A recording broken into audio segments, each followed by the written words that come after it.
Greetings, I'm Earl Christian III, producer of the Urban Wall Street Project, and I'm sitting here with the Reverend Jesse Jackson we're getting ready for the 14th annual Wall Street Economic Summit, the Rainbow Push Wall Street Summit. You know, this is the fourth stage of our struggle for full citizenship to make this a more perfect union. If the first stage was to end legal slavery, 246-year economic issue, the second stage was to end legal Jim Crow and extension of slavery. Third stage was the right to vote. But then the fourth stage is access to capital, industry, technology, deal flow. And this is a very different phase of our struggle. And the good news is that what is the ghetto or the barrier except underserved market, underutilized talent, and underdevelopment? What is the ghetto except, when you think about it, market, money, talent, and growth? So we must pull down the walls on Wall Street and make capital really have a free market. Capital has had an unfree market here at home. We didn't know how good baseball could be until everybody could play. We don't know how good our economic system can be until everybody can play. Everybody's ideas and creativity can play. That's when we'll know just how strong our economy can be. We're leaving a lot of good players right now on the bench. I won't let them in the park because of these historic barriers. Now, after being a participant last year, and I was blessed to, be there and just listen to some of the people talk, what do you think some of the obstacles that the young people are facing? Because I see you bridging the gap, and those things are very serious. And what do you think some of the obstacles to get this generation, Reverend Jackson, to really understand the magnitude of what their role needs to be in this push movement? Well, sometimes people have all of the talent and can't get hired. They can't get a hearing. On the contrary, many of their counterparts are second, third, and fourth generation who are operating on the laws of inheritance. And they're arguing estate taxes, inheritance taxes, and we're arguing let me in the door. And that is still very much a challenge. Now, of course, with the federal government budget crisis, they're going to pass a lot of unfunded mandates down to states, pass it on down to cities. So you end up having a difficult time getting a contract. Then you get into your work, you can't get paid. You can go out of business when you get paid for the work already done. Mm-hmm. And many states are nearly facing insolvency. Cities are close to insolvency. And so it becomes another impediment. But of course, those who have the most can survive these impediments. And that's the danger of us having a society now where the economic income wealth gap is getting so much wider. Because those who have the most cushion and comfort can survive in a storm. Too few people have too much, and too many have nothing. There's a surplus culture, and there's a deficit culture. And it is now, and part of the surplus is government subsidized. When the banks collapsed, rather than having a free market and reindustrialize, we chose to refortify. Right. And we bailed them out, which is not a bad deal given its implications for the world, but not linked to lending, not linked to reinvestment. The result is home foreclosures are still on the rise, outdistancing home modifications. Student loan debt is now greater than credit card debt. The kids graduate from school with a guaranteed debt without a guaranteed job. Yes. And the impact has been disparate. What the lawsuits, so these banks circumventing community reinvestment, targeted blacks and browns. So black or brown making $100,000 got subprime high cost loans. Whites making $50,000 got prime low cost loans. Just reverse discrimination. Right. The banks that did that robbery, they didn't get jailed in, they got bailed out. But the victims of this travesty have not yet had any kind of reconstruction. There's something was that they were hit in mass because they were too dumb to read small print. They were victims of a vast system, a scam on the American homeowner. And there's no comfort for blacks or whites in the sense that if I'm facing foreclosure, 7, 8 of my neighbors are going underwater, and neither of us can pay taxes. So you can't pay taxes, then you lose police, teachers, firemen, you lose your tax base, you lose education.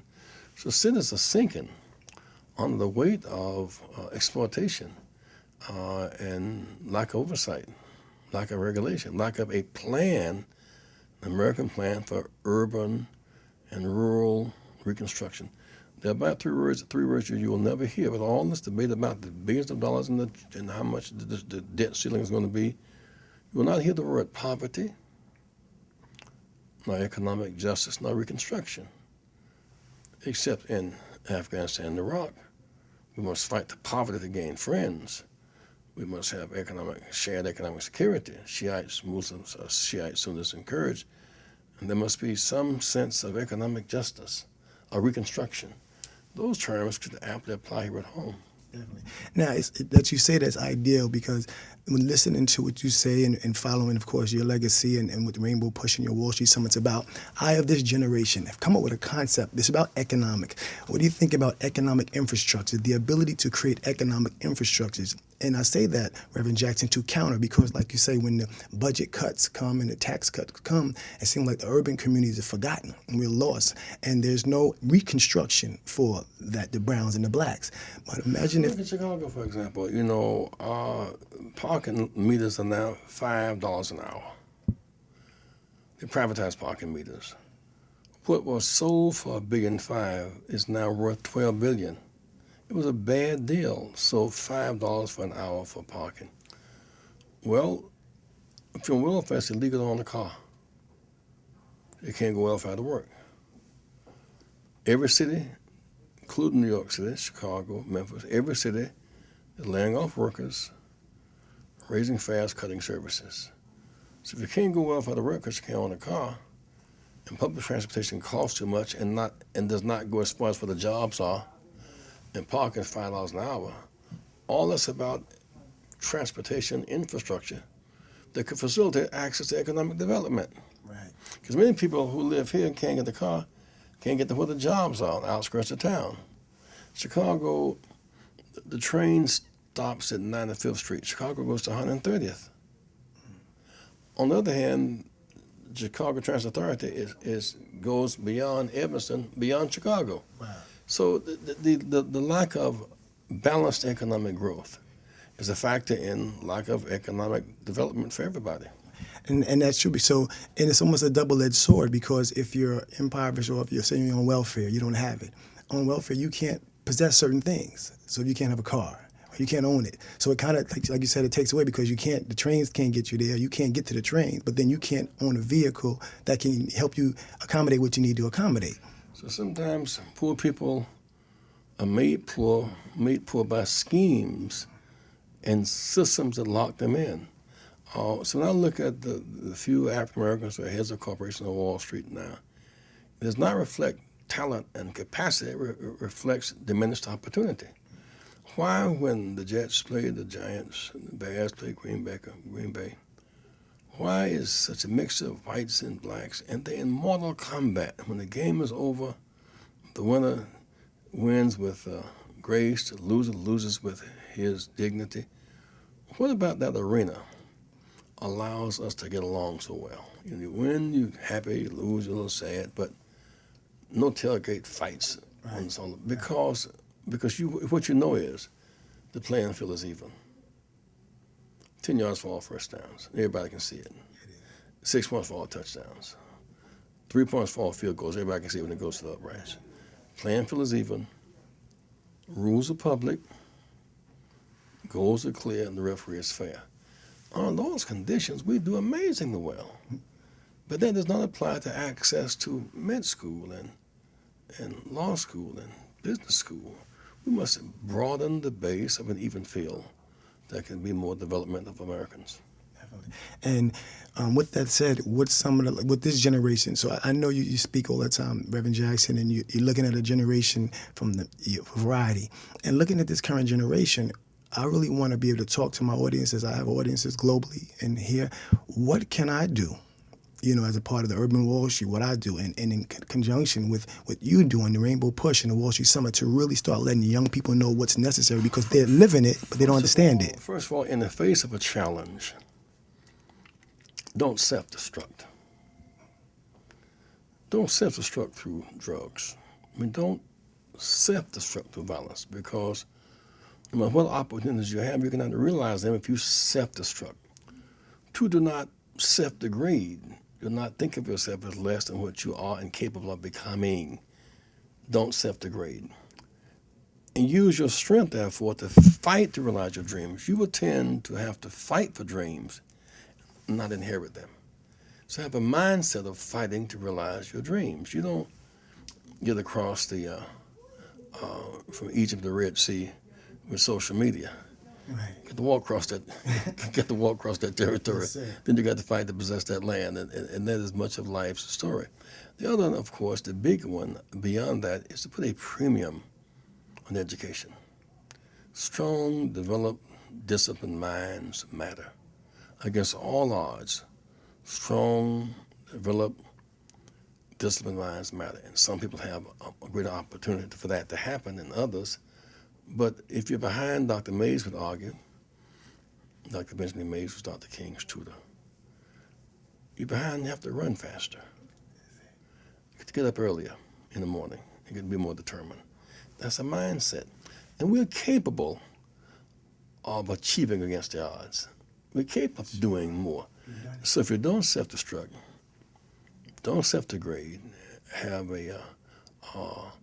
a will to fight back and a passion for excellence, against all odds, you can make it. Yes, sir. So next week we have the 14th annual summit. I'm going to let people know all what's going on. Hopefully we're there. But the one thing you want people to get? Well, one thing is, of course, Tuesday night, the big reception. Layla Hathaway is Donna Hathaway's daughter, provide music that night. Wednesday morning is a big focus on businesses who've been fighting for IPOs and access to capital on Wall Street. People like the head of McDonald's, Don Thompson, African-American, North American president of McDonald's, Jim Reynolds, Chris Williams, M.R. Bill, guys who made some impact on Wall Street. At noontime, there'll be a business luncheon on Wednesday. There'll be a workshop. One workshop will be life beyond the playing field. A lot of athletes coming in from the NFL and the NBA and all that. I mean, this hot moment of glory is just a hot moment. Life beyond the playing field. That night, there's the big hip-hop reception, and hip-hops as pursuing businesses, hip-hoppers as entrepreneurs. That Thursday, big folks will be on labor. There's a real crackdown now on workers. Workers are being blamed for economic collapse, not bankers, not investment bankers, not any of these forces that we know have gotten huge billions by stack rules, who've gotten multi-billions, and now given a tax cut, a tax break. Workers, where the teachers are being cut, transit workers are being cut, police are being cut, and the public workers' salaries are being frozen. They're threatening to destroy pensions now. So the workers are taking the brunt of this that morning. That in the meantime, interim session after that, Mark Moriarty from the Urban League, Reverend Sharpton from National Action, Ben Jones from NAA, and the head of LULAC, Bob Runwine, Lawyers Committee on Action, will all be trying to extend the 10-to-10 jobs thrust. At noontime, there'll be a minister's luncheon focused on churches and homes in foreclosure, meeting with banks, trying to get banks to restructure and remodify loans. We've never known so many church foreclosures before. But stands a reason, homes in foreclosure, members don't have jobs, so they face foreclosure. And then Friday morning, the congressional caucus members will be here talking about the regulations out of Washington that must be applied to keep open opportunity. And we'll close with a women's lunch and women in wealth, women workshops, all that Friday. So it's going to be 3 days of real activity, all about economic consciousness and participation. Well, Reverend, I appreciate your time. I definitely look forward to being a part of it and doing whatever I can do to, keep the movement alive, keep the movement strong, bring this next generation to where we need to be, so that all the efforts of our progenitors, see the fruits of their labors and their toils. I appreciate you. I love you, brother, and I'll see you next week. See you on Tuesday. Yes, sir. Thank you. Yes, sir.